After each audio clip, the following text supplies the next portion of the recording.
Hello and welcome to The Art of Conversation, a radio show dedicated to a college course dedicated to the art of conversation. This program is brought to you by the Eileen G. Jones Honors College and the Department of Communication Studies, Media, and Journalism at Commonwealth University here in beautiful Bloomsburg, Pennsylvania. I'm your host, Eric C. Miller, Professor of Communication Studies. This show is the official radio presence of Honors 211, The Art of Conversation, a course that focuses on the ancient art of dialectic, that is, the collaborative process by which knowledgeable peers pursue the truth through focused question and answer, back and forth, what is often called Socratic discussion. After a few weeks of wading through the theories on these matters, our students spend about 10 weeks in practice, holding twice weekly 75-minute deep dives into topics and questions of their choosing. Our theme this semester is the good life in the Great Acceleration, and all of our content falls somewhere within this intentionally wide umbrella. Each week, we're talking about how to live good lives in this era of soaring economic growth, technological innovation, labor market uncertainty, political turbulence, climate change, mass extinction, and on and on and on. My guests today are Anna and Elijah, a pair of student moderators who this week asked us to think a little bit about the proper relationship between religion and politics. Anna and Elijah, welcome to the show. Hi, I'm glad to be here. Me too.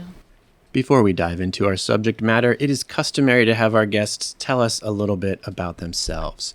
So, where are you from? What are you majoring in? And what has sparked your interest in religion and politics? Well, I'm an anthropology major, so I tend to focus on specifically cultural issues. A lot of things that have to do with social inequality and stuff like that, or just social issues in general, is very important to me. I'm from Westchester, PA, so near the Philadelphia area. And I'm from Landenberg, Pennsylvania, which is near the border of Delaware. I'm a junior social work major, so this topic just sparks interest because I like to kind of understand policy and the environment that people interact with. So let's start here kind of at the basics. As you understand it, how does the United States Constitution structure the relationship between religion and politics? What does an appropriate religious political environment look like? I think it's a little bit difficult to separate the two, but I think the best way that we can go about it is make sure that laws have practical and common goals and purposes rather than being informed solely by religious beliefs. And so in addition to that, the government shouldn't fund anything that is directly religious so as to not promote any one religion. Christian ideologies are very embedded in our government. It's not necessarily addressed at all in the Constitution, but it has become a part of our history. But it's important that we kind of take that into account and make sure that we're not making policies based on one religion, even though it's hard based on our history. There's a challenge that's baked, I think, directly into the First Amendment to the Constitution, which contains both what they call the Establishment Clause and the Free Exercise Clause. Everybody in the United States has the freedom to exercise their religious belief, whatever it is, but we are also assured that the United States government will never establish a religion, so we won't have an official one. I think there are some differences of opinion about what constitutes establishment, but it falls somewhere between making Christianity, for example, the official government of the United States, and then also mandating a non-denominational prayer at the beginning of a school day or something like that, and so this has generated a lot of discussion. As you think about that kind of fine line between practicing religion, but also not establishing it within our politics, how do you think it ought to be walked? What does a responsible relationship between religion and politics look like in the political practice of American citizens? I feel like how we talked about it in class made a lot of sense to me. Like, obviously, every person should have the right to practice their own religion, to have their own beliefs, but to become a politician is to be able to separate that from the choices you make. Obviously, your values can be taken from religion, and that may influence how you make policies, but not to make policies based on your religious beliefs, but more on your values that are separate from that. you should be able to practice your own religion to the extent that it is not infringing on somebody else's basic, common, agreed upon rights. And so those rights then should be, like I said, like common and agreed upon, not necessarily just put into place by rule of a certain specific religion, even though some people might think that that is infringing upon their right to practice their religion. If your religion is actively infringing upon other people's rights, you shouldn't have that right. Yeah, I think that's really interesting. And in class, I mentioned the philosopher John Rawls, who in the 1970s came up with this concept that he called public reason. And I think it's really interesting because once you start talking about it, you start to conceive of religious political practice in terms of means rather than ends, or rather maybe in terms of grounds. So let me ask you this. Let's say the United States is considering going to war with some other country, Canada, I don't know. And I oppose that war because I have a pacifist orientation based on my religious practice. Or let's imagine that I oppose the war because I think it's a bad political move. In either case, the end is the same. I'm opposed to the war. Does it matter to you if I base it upon political calculation or if I base it upon religious belief? You know what? It is kind of an interesting issue because I am inclined to say that in that case, it doesn't necessarily matter your particular reasoning. But then, the implications that may have for then other, political beliefs. Yeah, it's complicated. I'm not actually quite sure. It came up in class yesterday when we were talking for a little bit about abortion because one of our classmates was talking about opposition to abortion in terms of his Catholicism. And so I think that's a very tangible example of this. If a politician, let's say, a senator, a congressman, somebody, comes out and says, I will always vote against legislation that liberalizes abortion rights because of my deep faith as a Catholic. Or if that same senator comes out and says, I will always oppose legislation liberalizing abortion rights because I believe, based upon this medical study, that life begins at 1 month of conception or something. Does that matter, or should that matter to us as citizens if this person who is operating in the government is making important legal decisions based explicitly on a religious belief or based on a scientific or medical belief? If the decision is the same in either case, should we care about the route that was followed to get there? I think so, just because obviously some people don't have any religious beliefs but could still oppose abortion. So I think it's more inclusive to several different ideologies as well as people who don't believe in religion to have a politician who believes that. I think because religion is such a complicated and personal thing to a lot of different people, and also because in the US we have a lot of, difference of religion, a lot of different, even just within Christianity, a lot of different denominations. And there's so many varying beliefs that I feel like in terms of what we consider to make law, we should not be basing that off of any one individual's particular religious beliefs, because the point of government is to speak for the people. And so if we're not really speaking for even like the majority of the people, then, it's not fulfilling the purpose of law. It's just putting into law what one person or a small group of people might think is best based off of their personal beliefs, not necessarily what actually is best. I think that raises another interesting question about our democratic practice. When you vote for a candidate and send this person off to Washington, D.C. to represent your district, are you trusting that that person will always cast votes based on the majority opinion of that district? Or is it a reflection of the fact that most people in that district trust this person to use their best judgment when making decisions? I guess I'm sort of inclined to the latter perspective, just because I think it's impractical to survey your constituency on every decision that you have to make. They're entrusting you with that power because during your campaign or whatever, you persuaded them that you have good judgment. And that brings it back to this religious question, because you might also be religious. I think that most of us are maybe inclined to answer the question of whether or not religious belief in political practice is appropriate based upon whether that religious belief leads to political practice that we support. So I think one of the most common examples that comes to people's mind is that back in the 20-teens, in 2010 through 2014-ish, there were a lot of politicians going on TV and giving speeches against same-sex marriage. based essentially on a religious belief that same-sex marriage is immoral. And so I think a lot of their critics were inclined to say, that's religion and politics, that's bad, you shouldn't be making decisions on these grounds. But then I also mentioned in class yesterday that I should have looked this up, but I do recall, I'll put it in the show notes if I can find the article. Back in, I think, 2013 or 2014, there was a group of liberal Protestant clergy in North Carolina that had sued the state because they had a state law making same-sex marriage illegal. And these clergy members argued that because their religious practice supports same-sex unions, the state prohibition on same-sex marriage was a violation of their religious freedom. And so if you're supportive of same-sex marriage, you would look to those people and say, like, all right, you're fighting the good fight, way to go. And the fact that they're basing it officially on religious faith might not bother you so much. Do you know what I mean? Yeah. At the end of the day, is it that crass? Is it a question of like, do I agree with them or not? It is a very difficult question because it does seem to be that way, but I don't know if it necessarily is.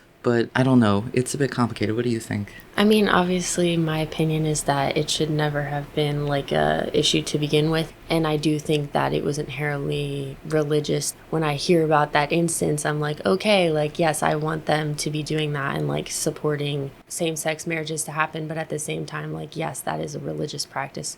Well, I'm introducing this also as a bit of a segue because I want to get to one of the angles of approach that you introduced in the class, which concerns confirmation bias. And you had us do a reading on confirmation bias and then apply it to this question of religion and politics. Maybe you can speak to that a little bit. In what sense is confirmation bias as a concept relevant to the discussion of religion and politics? Confirmation bias is essentially when you are looking out for specific information that will confirm what you currently believe. So reconfirming your own biases, that's why it's called confirmation bias. In terms of confirmation bias in religion and politics, due to like the personal nature of religion, a lot of people are inclined to confirm their own biases because, especially in Christianity, there is like a strong notion of having faith, of just believing based off of faith. And so for a lot of people, that might make it very easy for them to look for information that is already confirming their own religious beliefs and further perpetuating those. Do you think that having a faith is inherently a practice of confirmation bias? Not inherently. It is very common for it to become that, but I don't think that it is necessary in order to be religious. As someone who went to Catholic school, I do think we are told from a very young age that we believe in certain things just because we have faith in them. It's kind of a circular reasoning for why religion exists. And as someone who also takes a lot of philosophy, some of the things that I have held as my beliefs since I was a little kid have kind of been questioned. Yeah, I do think it's two issues that go together very well. I don't mean to suggest that there's an inherent relationship. Although preparing for this discussion, I had a chance to reflect on my own upbringing. You went to Catholic school. I was raised in a very conservative evangelical environment, and we were provided with a particular slate of information and strongly discouraged, in some cases forbidden, to consider other information that conflicted with it for a very long time. And then I ended up going off and getting involved in higher education, where we are kind of routinely accused of indoctrinating the youth. And to me, there's something ironic about that, because I feel like my upbringing was vulnerable to the accusation of indoctrination, far more than anything that goes on at a public university like this one. That said, the idea of confirmation bias could also be applied to politics, because once you align yourself with a political party or an ideology, you incorporate that into your identity the same way that you do with a religious faith, and you are inclined to reject, dismiss, throw up the walls against any information that challenges your political persuasion, just like your religious persuasion. And then when the two of those things are brought into alignment, such that the very core of your identity is associated with believing this about the universe and thinking this about politics, it's difficult to crack that shell. And so it seems to me like maybe there are two reinforcing layers of confirmation bias at work. And maybe that explains a little bit of how the country became so aggressively polarized. I don't know. What do you think? Yeah, I definitely do think that that appears to be the case. I mean, Definitely, there is a lot of confirmation bias in politics in general, not even having to do with religion, but I mean, having that aspect of religion on top of the already kind of divisive nature of politics, especially with the two-party system, does make it even more polarizing, especially when you're running on kind of a vague idea of Christianity, not even necessarily a specific denomination, because if you single out a specific denomination, then you're excluding, more people. So I feel like it's not even necessarily about any specific denomination, but specific religious themes and undertones that really has like made its way into politics. Yeah, and I do think religion and politics are two ideas that when a person gets a hold of them, they hold them very deeply and they ingrain them very deeply in their values. So I do think confirmation bias is just a way of us confirming something that we already hold so deeply. Like we talked about in class, obviously I already mentioned religion, but we talked about like the type of news you consume and how you will look for a different news channel based on the political beliefs you have. So we talked about more Republican views going with Fox and more liberal views going with other news channels. So obviously for a value you hold that deeply, you look for news channels that will confirm that belief. I would like to just throw in a pitch here for the print media as well, because so often I hear people say like, oh, well, you only think that because you watch Fox, or you only think that because you watch CNN. And I want to say, well, look, I don't watch these channels because I think there's something kind of basically problematic about, corporate cable news networks to begin with. And so we got lots of really great print sources in here for the American people should not end up illiterate. We have record rates of literacy. We should put that to use in a way that's not so explicitly infotainment. But anyway, let's say that for the sake of argument here, that there is a problem with confirmation bias in religion and politics in the United States, and that might be complicating our lives in this way or another. Do you have any suggestions then for how to get out of this problem? Like if confirmation bias is at work in a way that's dividing people and turning them against each other, then like what are we supposed to do about that? Honestly, I'm not quite sure myself. I mean, it's a very difficult issue to kind of get to the root of and deal with in general. I feel like one of the main issues that makes it so difficult to solve is the fact that a lot of it is based off of differences in beliefs about like factual information. There are fundamentally different ideas about what is considered fact. And so I feel like that makes it extremely difficult, because how do you argue with someone when they wholeheartedly believe that what they're talking about is completely 100% factually true, but you also believe the same about your thing? So it does make it very, very difficult. I do think it comes down to a state of mind, like the willing to be open. Like I said, I was raised very Catholic, and then I came to college and I was willing to be open and learn new things. And I do feel like more people have to be willing to do that, to not necessarily give up their beliefs or change them, but just be open to listening to other people's beliefs and really getting all the facts and seeing if you can kind of understand from another perspective. Obviously, confirmation bias will always kind of still be in play. For a long time, education has been offered as like the sort of civic corrective to lots and lots of problems. I mean, you can go back to like John Dewey in the early part of the 20th century, who suggested that education is the key to a functioning democracy. We want the citizens to govern themselves. And in order to do that, they have to be competent to do it, which means they have to have a working understanding of the world and its function and the problems that we face and on and on. The irony of it for me is that, I mean, I do believe that education is the key here to a certain extent, but we live in a time when more people go to college, than ever before.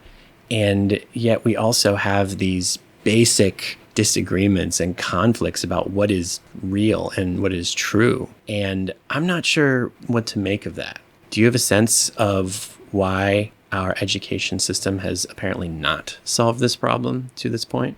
I think the issue still just lies in the fact that people hold these values so deeply, and their family influences it a lot as well. Obviously, you don't spend 100% of your time at your university. Not everyone really tries to get out there and gain information.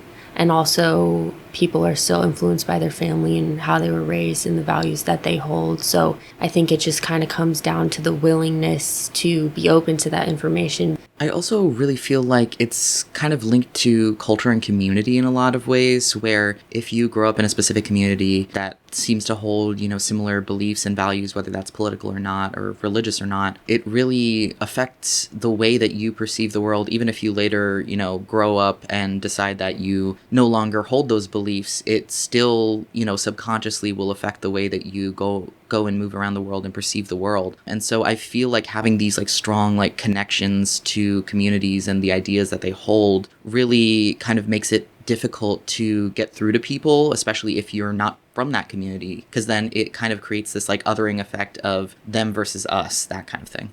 It's this relationship between knowledge and identity that I keep going back to. I think there is a basic level of security that you have to reach as an adult person that says, I can separate myself, the core of who I am as a person, from this idea or set of ideas or set of beliefs, and look at it and evaluate carefully the true and the false, and then reintegrate these things into my life. There has to be an ability to step out of these ideologies or belief systems just for a minute, and to evaluate them with clear eyes. For a lot of us, I think that's just a really difficult thing to do. I don't have an easy answer for it, I'm afraid. But of course, that's what we mean on college campuses when we talk about developing an ability to function as a critical thinker. It's kind of a buzzword, but it's not meaningless. I think it means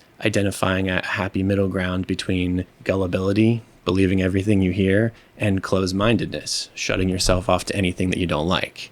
You have to be willing to hear the other side's case without throwing up a basic defensiveness, and then determine for yourself, based on a careful analysis of it, what you are willing to keep and what you are going to reject. And I'm afraid that ability is something that you work on your whole life, and there's no easy answer to it, as much as I wish there was. But anyway, I think of that as the university's mission. Certainly in the mission of courses here in communication studies, and especially maybe of this one, because we do this every day, as you know. You sit in a room full of people who have diverse beliefs and political views, and we try and hash out these issues in a relatively civil way in which everybody gets a chance to share their take. Do you think that has been successful so far? How would you rate this experience this semester? I would say it's been pretty successful. Compared to other conversations that I've had outside of classrooms where people might not, be as open-minded or willing to listen, I do feel like the setup of our classroom has really helped, to make that kind of conversation conducive. It's really been a great experience being able to talk and hear other people's opinions in a respectful manner. Yeah, I would say it's nice to be in a room full of people who are willing participants and are able to have a conversation and listen to other people's point of views. I do think we have varying beliefs in that classroom, but we're still willing to listen to each other and have a conversation and give each other the chance to speak. So I think it's been a really great experience. Well, I'm glad to hear that, and I hope it bears some tangible fruit for everybody going forward. Anna and Elijah, thanks for joining us on the show. Thank you. Thank you for having us. This has been another episode of The Art of Conversation, a radio show brought to you by the Eileen G. Jones Honors College and the Department of Communication Studies, Media, and Journalism at Commonwealth University in Bloomsburg, Pennsylvania. As always, I am your host, Eric C. Miller, Professor of Communication Studies. Thank you for joining us today, and we'll see you next time.